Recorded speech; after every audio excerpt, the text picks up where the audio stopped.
অসুস্থ হয়ে হাসপাতালে ভর্তি হলেন বর্ষিয়ান অভিনেতা ধর্মেন্দ্র। আগামী ডিসেম্বরে তিনি ৯০ বছরে পা দেবেন। মুম্বাইয়ের ব্রিচ ক্যান্ডি হাসপাতালে তাকে ভর্তি করানো হয়েছে বলে জানা যাচ্ছে। তবে উদ্বেগের কোনো কারণ নেই। ঘনিষ্ঠ সূত্রের খবর অনুযায়ী বার্ধক্যজনিত কিছু নিয়মিত চেক আপের জন্যই তিনি হাসপাতালে গিয়েছেন। বয়সজনিত অসুখ জাঁকিয়ে বসায় সেগুলির পরীক্ষা নিরীক্ষা করানো হচ্ছে। বর্ষিয়ান তারকার অসুস্থতার খবর সামনে আসতেই অনুরাগীরা তার দ্রুত আরোগ্য কামনা করতে শুরু করেছেন।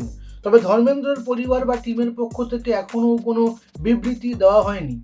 চলতি বছরের শুরুতেই ধর্মেন্দ্র একটি পোস্ট করে জানিয়েছিলেন যে তিনি সুস্থ এবং ফিট থাকতে নিয়মিত ফিজিওথেরাপির সাহায্য নিচ্ছেন। এমনকি রেজিস্ট্যান্ট ব্যান্ডের সাহায্যে পায়ের ব্যায়াম করার ভিডিওও তিনি অনুরাগীদের সঙ্গে শেয়ার করেছিলেন। অভিনেতা সেই সময় বলেছিলেন, আমি ব্যায়াম করা শুরু করেছি, খুব ভালো লাগছে। মনে হয় আপনারাও আমাকে এইভাবে দেখে খুশি হয়েছেন। ১৯৬০ সাল থেকে ধর্মেন্দ্রর অভিনয় জীবন শুরু হয় এবং ২০২৪ সালে তার শেষ ছবি তেরি বাতোঁ মে ऐसा উলঝা জিয়া মুক্তি পায়। ধর্মেন্দ্রর অসুস্থতা নিয়ে আপনার কি মনে হয়? কমেন্ট করে জানান। এমন আরও খবর জানতে এই চ্যানেলটি অবশ্যই সাবস্ক্রাইব করুন।